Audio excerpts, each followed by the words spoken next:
Cornhusker Connection. I'm Brandon Shanahan, joined with Brooke Byrne. Tyler Sprinkel is back on the mainland, so he'll be here shortly after he finishes his vegetables. But a great weekend here. If you're listening, subscribe the video, like the video, subscribe to the channel.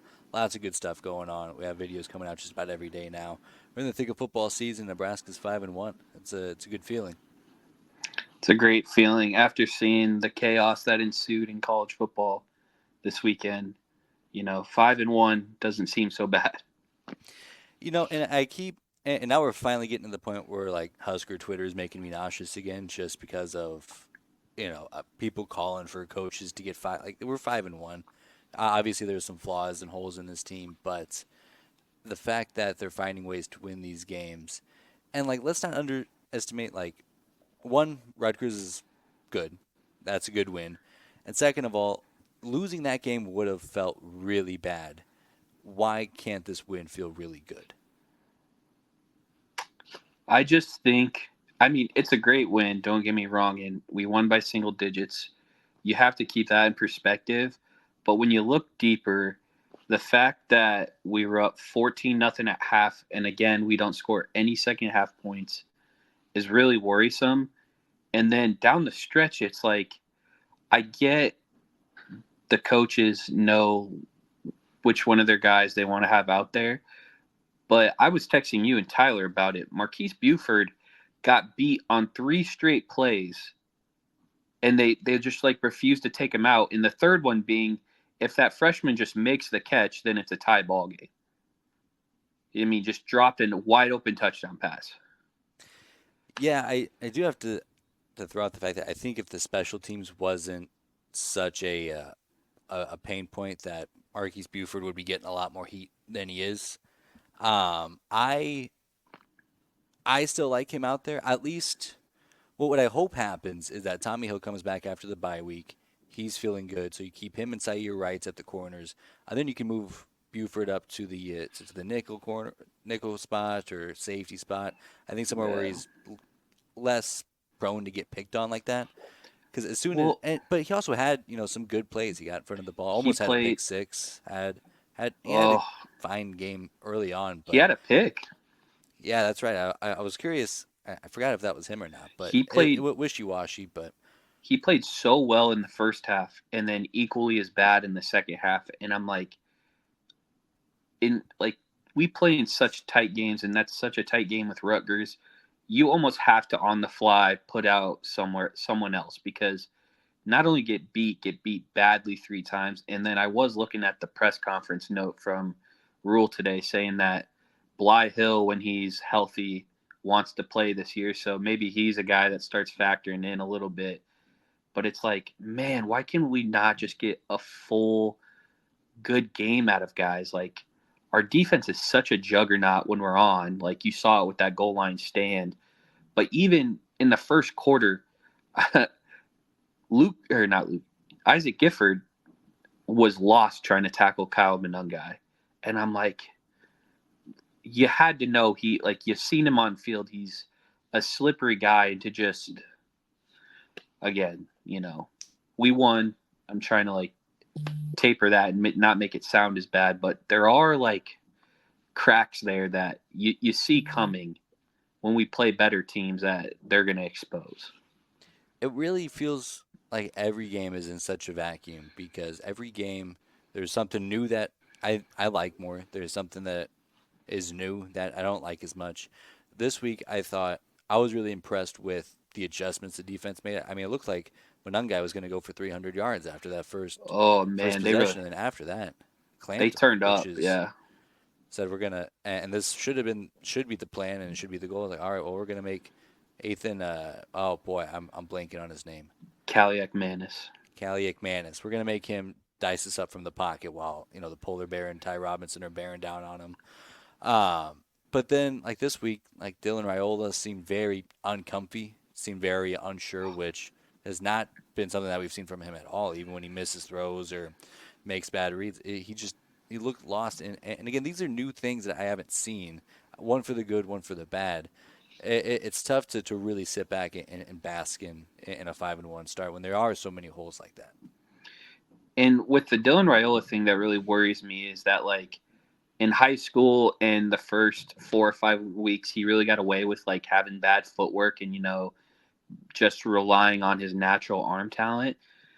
When you get in games with great defenses like Rutgers and Ohio States and Iowa, you really cannot do that. You have to set your feet and fire the ball on a line and in a good spot. And I hope he learns that sooner rather than later, because 13 of 27 for 130 yards and a pick is really not good. And Yeah. if we want to get to where we want to go, man, he's got to, you know, I don't want to say humble himself, but really take a good long look in the mirror and be like, all right, like what I've done in the past is starting to not work now. I need to really set my feet and rip the ball, because if he really were to buy into that, I feel like he would be really unstoppable.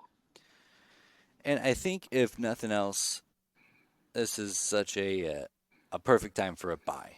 Because I don't know if it's just playing 6 weeks in a row, if that has any aspect on it, but it just feels like the team's kind of running out of gas one way or the other. I mean, even the Absolutely. defense, I think they held up great yesterday, and shout out to Brian Boomshini who put them in a ton of great positions.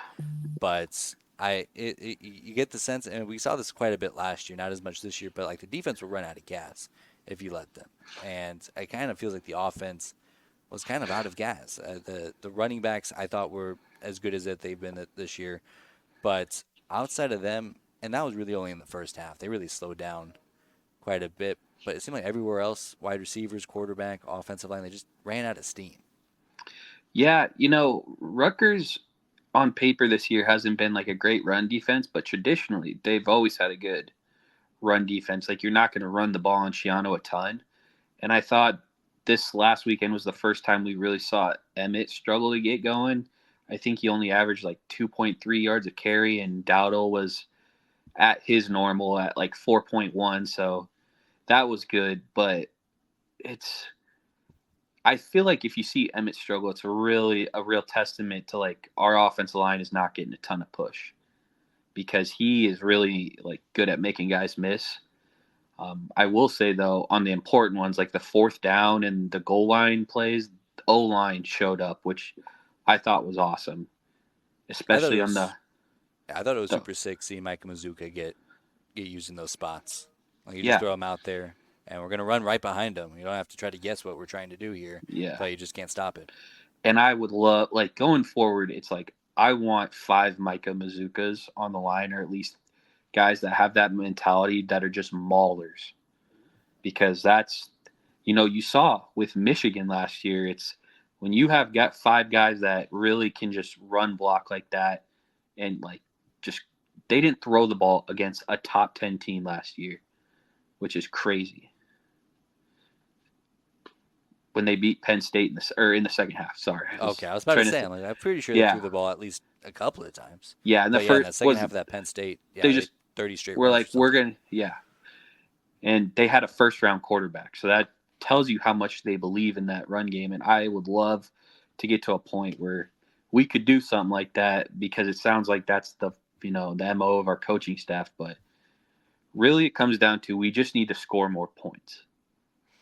And what I think is reassuring, because I mean, really, that's what I'm looking for. Because I watched the game, and boy, I wish it looked like that they were in a spot to go up 21-0, put the nail in the coffin in the first half after that fake punt, and then sputtered out, punted later on in that drive, anyways.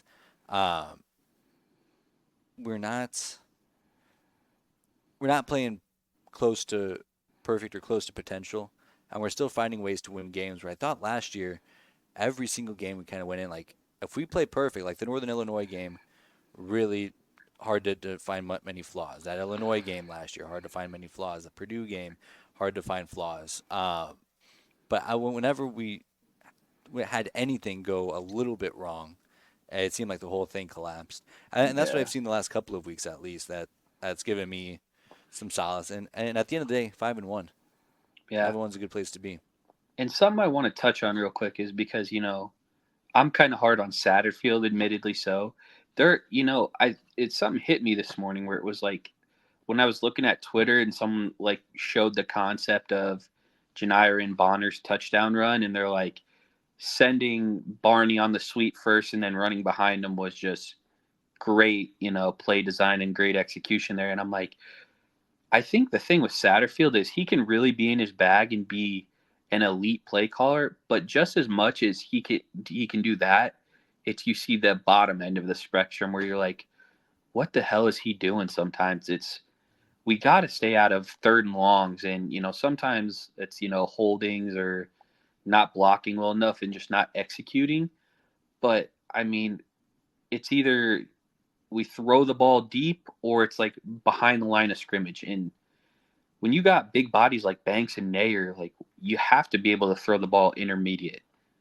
And we have the guys to do it, especially with Fedoni. Throw him in that conversation. So I don't know why we don't do that more often, but we got to stay out of those third and long situations because that's not a good spot you want to be in with a true freshman. By default, I'm a pretty strong Satterfield defender. And I think he's really good, like you said, when we're staying on schedule, when we're getting good first down runs and staying ahead of the sticks. Then I think there's this gray area where sometimes Dylan can bail us out if we get behind the sticks. There's been a couple of times we didn't see that at all last year where Dylan makes a play downfield and bails us out of a 2nd and 10 or 2nd and 15. But when Dylan isn't having a great day like we saw on Saturday, that's the concern that I see for Marcus Satterfield. And I mean, to give credit, like that's a tough place to be calling plays, but there's just not a whole lot of juice there, not a whole lot of rhythm.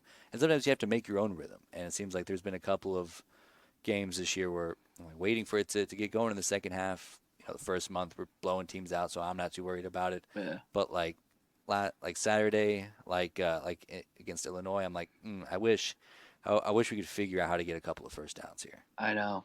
And another note in the press conference I saw with the rule today was like, we need to turn the 12-yard runs into 50-yard runs. And I said, Yeah, that's so true. Our skill guys do not make people miss. And I'm like, that's a good man. point. And, Isaac Gifford in his post-game press conference was joking with Jalen Lloyd saying, I guess he couldn't make one guy miss on that fake punt where Bushini throwing the ball. And it was like, that was it. Yeah, He had to make the punt returner miss, and he couldn't do that. And I'm like, brother, that's 7 points. That's again that's like a that. nail in the coffin. You're up 21 nothing. Yes, and that's just the mo of our guys is that's schoolyard stuff, making a guy look silly in the open Yeah. field and missing. And we got to make people miss, and that's what was so frustrating early on. Like especially when I was talking about Dowdle, is when he was seeking out the contact where it's like make a move and go score. Yeah, yeah, that's a really good point. I'm glad you brought that up because I feel like there's been so much emphasis on this team to make the routine play, hang on to the football, go, don't fight for extra yardage if you don't have good grip on it, or let's just focus on getting 4 or 5 yards or getting a push. But like it seems like that there's another gear that we haven't gotten to that we'll need, Yes. especially down the stretch here, and that's a good point because I remember even back with. Um, like Amir Abdullah, like the way that he would make guys miss Oh is my God, silly. make them look stupid. Well, Tyler's hello. here. Hey. Hi, Go how are you? Broncos. Oh, am I on your screen? Oh, there I am. Here we are. I made it. Did you finish all your vegetables? I didn't even eat yet. Oh, did you prepare all your vegetables? I did, yeah. Made some broccoli, peanut butter broccoli coleslaw stuff. Oh, that sounds sick as hell. Peanut butter, broccoli, coleslaw. Yeah. And some Asian meatballs and some rice. I'm sick, by the way. I was I just gonna want to say get you that. sound sick as hell. Yeah, I want to get that out there right up front. So we were just talking about Saturday. Trying to enjoy being 5-1. It's a good place to be. I can't even put a year on the last time that we were 5-1. That Mike Riley year. Fluke. Yeah, 16. I guess it wasn't 2016. 5-1. That would have been 5-0. But that's a long time. And even in games where not we haven't put out a great product like Saturday, didn't feel like we were great. Still finding ways to win. How'd you feel about the game Saturday? So obviously it was Dylan's worst game. I'm happy that it didn't really feel all that close, even though it was a one-score game, which is so stupid. Like, it feels so dumb to say, but it really didn't feel like we were in trouble of losing that game, at least until, 3 or 4 minutes left in the game. I kind of started getting a little bit worried, but I never felt in danger because our defense was just playing so freaking well. I'm happy that Dylan's worst game comes in a win, so that makes me feel good. And I'm glad that this happened right before the bye week so he can tighten everything up and get ready for the biggest game of our season, which is going to be probably number 10 Indiana by the time we get to them. So, Big I game think kickoff. I think they're on bye this week too. No. Hmm. oh, well, they're still top 15 probably by the time we get to them. Yeah, there's so many ranked matchups they could just keep shooting up. Yeah. So I'm excited about it. I was able to also watch the Purdue game. That was like I was boarding my cruise right when that game was going on. Super frustrating game to watch, but we won. A win's a win. A win's a win. I'm not going to go back and harp on it, but very, very frustrating to watch the Big Ten officials try to play their game while we're trying to play ours. But again, can't harp on the refs too much in a win. So those are my thoughts on the last 2 weeks.